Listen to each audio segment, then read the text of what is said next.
Hope 2023 found you well and into 2024. Here's to a good future.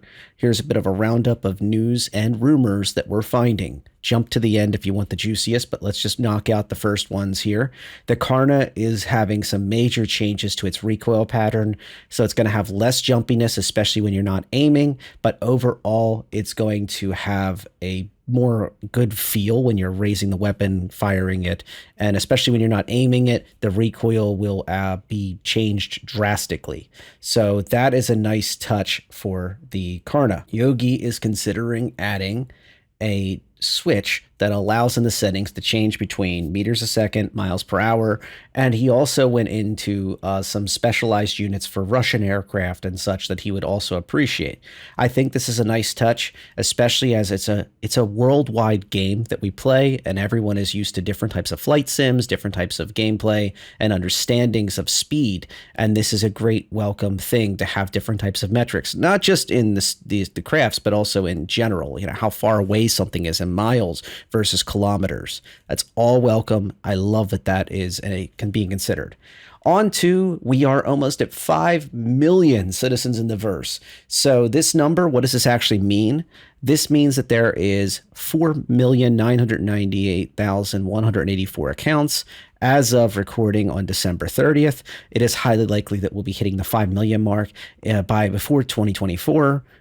Remember that this means that all accounts. This doesn't necessarily mean every single one is a paid account with a game package. And onto Bar Citizen. This is the new Bar Citizen item. I wanted to give nod to Rumble, who posted this up on the Bar Citizen meetup Discord for our area. And this is a pretty slick thing. I don't believe he got this himself. He got the code from someone else, or they hooked him up. And on to the main event. So, at a recent Bar Citizen, one of the other reasons to go, aside from freebies, such as the Banu lockbox and the new Tholo you just saw, is also the fact that you get to interact with CIG. Now, this information was apparently, this is rumor mill still, because Pipeline is posting it, and there is only just the vague source of when they speak with them. But I have faith, because it's also going across Reddit, that there was a lot of information talked about with the base building. So CIG is already gearing up for the first quarter of 2024 to start the implementation of base building, and with some type of base building system in 3.23. I long suspected this, but this rumor has reinforced what we already are seeing. And once again, in the first quarter of 2024. This is probably just going to show us how it'll look, how it'll feel. They also confirmed what we already suspected, that you'll be able to log in and out of your outpost out of the game. So you will no longer have to live out of a ship or live out of a large station or large planetary landing location. You can also have a fourth option of living out of an outpost. This will greatly buff organizations, because even if the outpost is only owned by a single player, pending you can log in and log out as long as you're in the party or the org, I should say. This would greatly buff organizations, because you can plop a couple different pads down, and over time this will become something far greater. I'm sure it'll just be for testing at first, but over time this is very welcome. Also confirmed something we've already seen from the beginning of when the Pioneer concept trailer was launched, was that Outpost will be able to be built underground. Now, there's been a lot of push for underground assets, large amounts of them, but for the NPC bunker missions to be improved, and exploration underground, stealth type gameplays and such, and different types of missions that are not necessarily bunkers, and these large industrial facilities.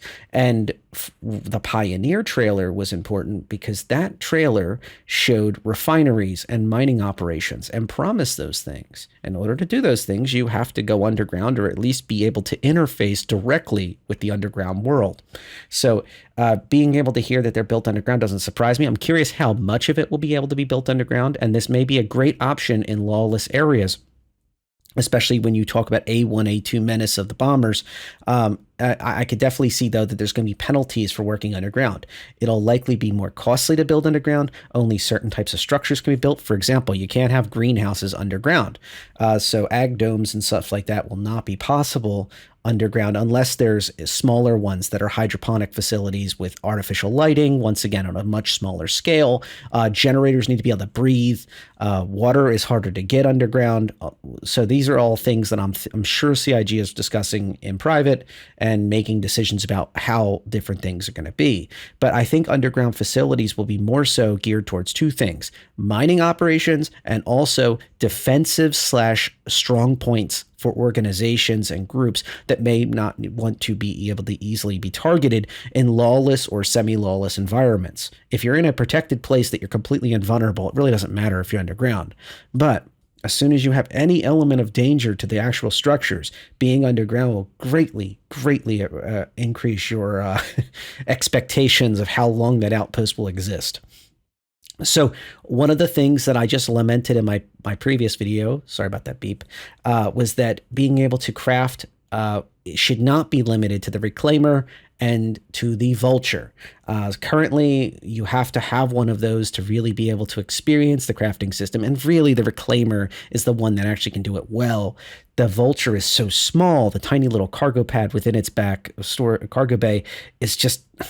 It's just so dang small. The reclaimer really started getting us a sense of scale, having to plan around what you're building and constructing large amounts of stuff and how you're going to move it and how you're going to handle it as a group. So being able to build in a facility that's not limited like a ship would be is very, very welcome. Now, when they say in the rumor you can craft anything from furniture to beds, etc., I'm curious how much of that is constructors that'll be in the Outpost at first, or how much of that will be sitting in a Galaxy, sitting in a Pioneer, sitting in probably the first iteration will be just that tow behind trailer slash vehicle, ground vehicle.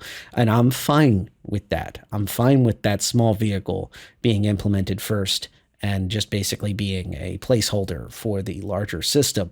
Once again, getting it out of the reclaimers and vultures as the only option. I'm not saying it's bad that they're there. I'm just saying that having more broad options, being able to construct different items will be greatly welcome. It'll also give us a sense of how much raw materials you're going to need to actually build these things and build the stuff to go inside them. An empty room is practically worthless, but if you can start building beds, that's a spawn point for multiple players. If you can build pads, that's a place you can plop down a ship and have reliable ability to do resupply. You know, these are the things that I want to start exploring and looking at how much actual commitment for a single player or for a group of friends or an org does it really need to be. Additionally, in the rumor, we have the 4x4 kilometer and 8x8 kilometer land claims purchasable with UEC. That will be very welcome.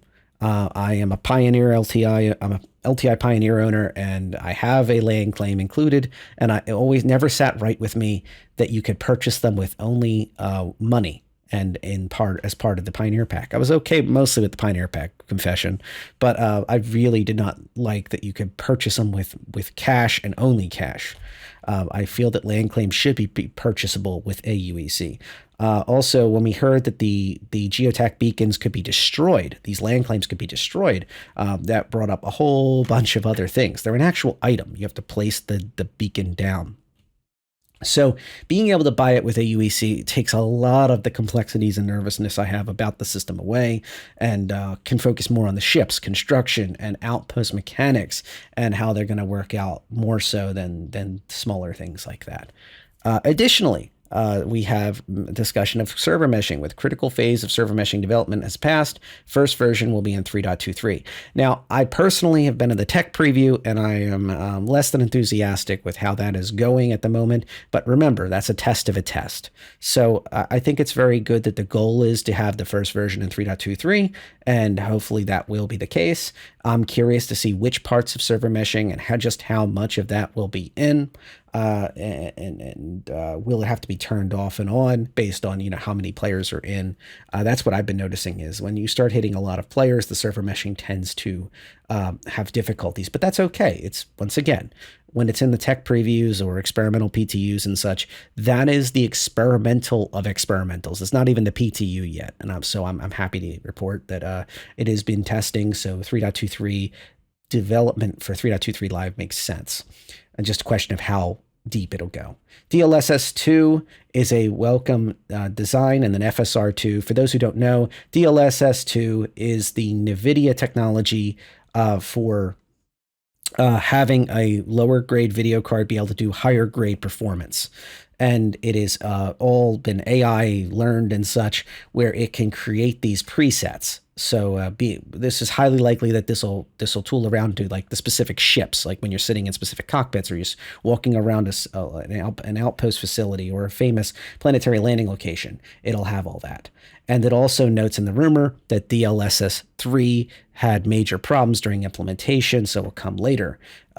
This is just rumors, so even if we could confirm it, this is most likely one CIG representative speaking to the crowd at Bar Citizen. So just remember that. That is it could be dated information. It could be something where their team had an issue, but overall another team found the fix. So just keep that in the back of your mind. But DLSS 2 is important, especially where it counts. NVIDIA has been holding back DLSS implementations. So if you want the newest DLSS, you have to get the newest video card. So you need like a 4000 series video card to get the better DLSS, et cetera, a 3000 series. So the people that actually really badly, desperately need it, like a 1080, the 2000 series, and really could see an uplift from the technology, will benefit if it's in DLSS 2. So, don't quote me on the exact version numbers, but model series that go to specific DLSSs, but that's the way NVIDIA is doing it. NVIDIA is purposely holding back the technology, or it is actually, as they say, that the implementation cannot be done on the older technology, and therefore the older DLSS matters more. Regardless of the reason, DLSS 2 is a good step in the right direction. Also, in the rumor, it says probably FSR 2 as well, which noting that AMD would also be getting in on this action, which makes sense. If NVIDIA is suddenly turning its attention finally to having DLSS support for Star Citizen, and it feels that shows a purchase into its longevity. It thinks its work is worth that effort, and it thinks that this is going to be consistent. That's a major sign, a good step in the right direction. And AMD will take notice of that, and they will have their technology as well, working towards their video cards having the same type of pre-rendered support to be able to help it. Now, I am not a video card nerd savant, I should say. So please bear with me. So please put in the comments if you want to nuance this and hash that out. I'll gladly chat with you and try to recognize those who want to dig into that deeper. But my thing is I'll test it.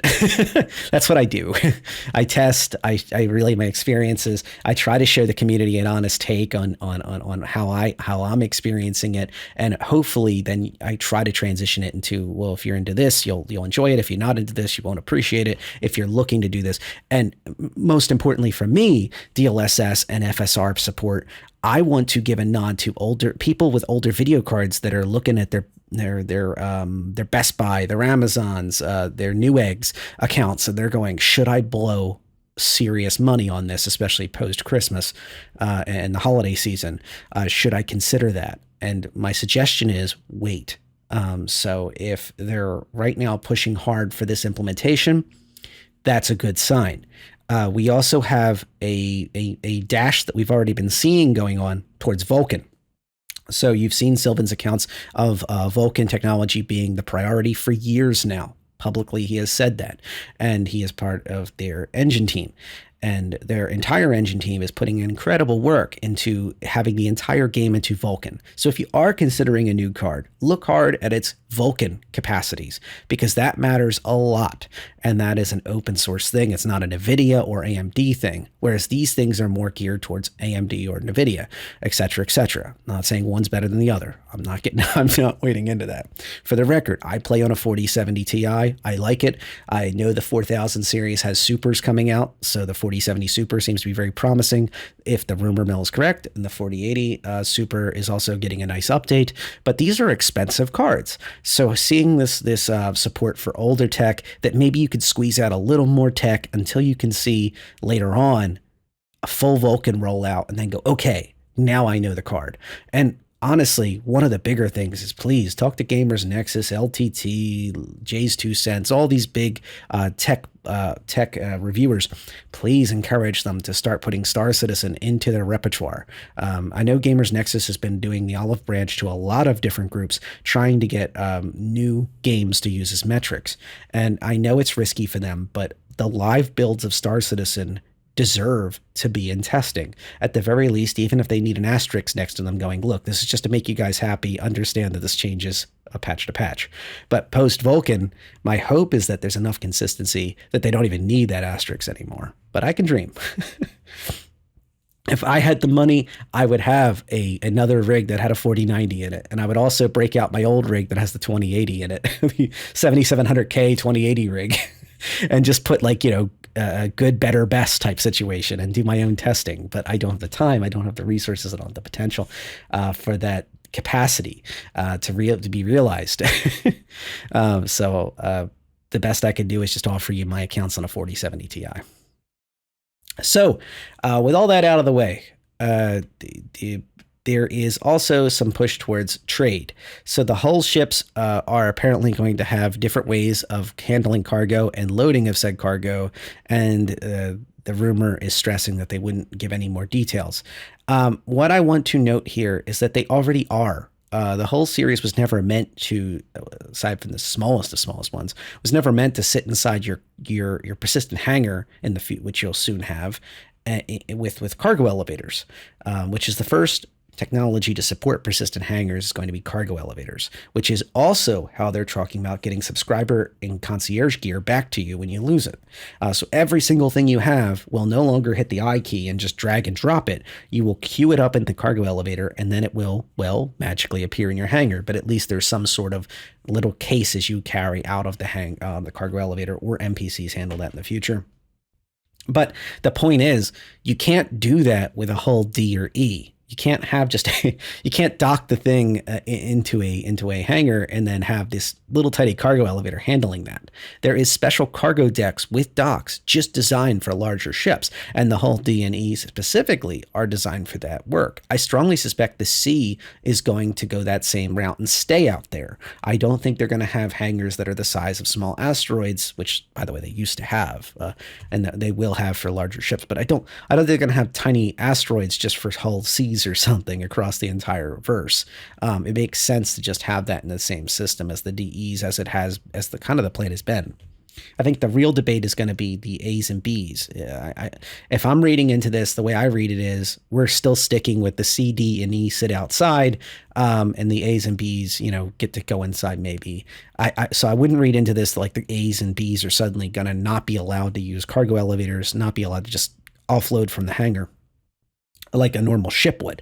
But I'm reading it into it as we're still sticking and committing to C, D, and E's over time, having that docking capacity, having special systems that will offload your ship, and mostly NPCs at first, players at first, and also have that timer. So you sit in a specific zone, it offload timer happens. So if you don't offload it yourself within a certain amount of time, it offloads, and slowly but surely that'll be more fleshed out, where you'll actually see NPCs with tractor beams and ships or rafts or stuff like that, ships that are designed to rip these cargo pods apart and take them over to sell, to offload onto the station, where then you can sell the items. So all that out of the way. A little pet peeve of mine is also on this rumor mill that I like. Real-time signage in cities and mobiGlass for commodity pricing. That is most welcome, and it goes right alongside the next message. No more predetermined routes, with Outpost being the same types of commodities for sale or purchase. So these two things are interlinked to me. I don't care about the price if it doesn't change. I don't care about if something is uh, either in stock or not in stock. I care more about like if the prices are going up and down and looking for trends in those. And that interests me a lot. So in Eve, I spent over a decade in that game, and a lot of my stuff that was not combat related or combat logistics and other things like logistics that I handled were and handling corpus stuff was handling trying to build out outpost eggs and things like that. So I focused heavily on capital components and outpost eggs. I like the big stuff. I like working with it. And I had to watch carefully a lot of the market controls over these items because the prices would go up and down. The actual materials they were made out of, some of the items I didn't have BPOs for that were well researched, but good material efficiency and PE efficiency. So I had to buy copies, and sometimes those would fluctuate in value or not be available on the market. And then other times, also, you would have like the vital things such as transportation throughout HiSec if you didn't have freighters available at that very moment, or your stuff was already busy in another support of a campaign, and you had to get shipping values. All of a sudden, shipping would rise and fall based on how much harassment they were facing in HiSec. So, and then LowSec OO was my own problem. I never used Black Frog Logistics or all that stuff, but the bigger thing to me is in this game, that gameplay has really not been there yet. It's either in stock and they want to or they want to buy it. It's out of demand and they want to buy it, even when it does work right. We have seen at IAE, for example, that the flight jackets, the ILW, International Invictus Fleet Week, we saw the flight jackets were out of stock. And that players had to provide them, and players sometimes didn't, and sometimes the system didn't count that the players did deliver it, or they weren't allowed to sell it. Being able to see all that information in real time, for example, is going to be critical if you're going to start having entire planets locations having stuff in stock or not based on players' actions, and also NPCs if they're being, well, jumped by players and NPC attacks. NPC pirates are overwhelming them. Being able to see these things will give you kind of like a heat map of what's happening in the system. If suddenly there's a massive jump in resources, there may be a large group of players that are committing to a combat, or NPC storylines are happening. These are going to give you like little temperatures of what's happening around the system. And as we have multiple systems, especially Pyro's a little different, but I think of places like Terra and such, between Terra and Stanton, it will be quite fun if we can see that there is large resource jumps next door in the system, and that will encourage you to go check it out. Like, hey, maybe that's worth doing a run. Maybe that's worth at least scouting it out or asking my buddies over there. I know they're still hanging out and living over in Hurston. Let me go find out what they're doing in there. And starting to feel out things, feel your oats. So I welcome that type of emergent gameplay that's just created by sharing of information. It also empowers the players, and it's in-game without you having to go to a third-party website to try to source API pulls or something like that. Keep alt-tabbing and such. And as all we just talked about with gaming performance, the last thing you want to do is alt-tab Star Citizen as few times as possible, or have to use your phone or tablet on the side to have to do anything. So that's all I got for now. This is kind of a roundup video. If I don't produce anything more in the next day or two, I wish you a happy new year. Be sure to check out my second channel if you like streaming shows and movies and such. I have a brand new channel, Red J Lounge, and I just did a video on Chernobyl. All right, have a wonderful day and fly safe.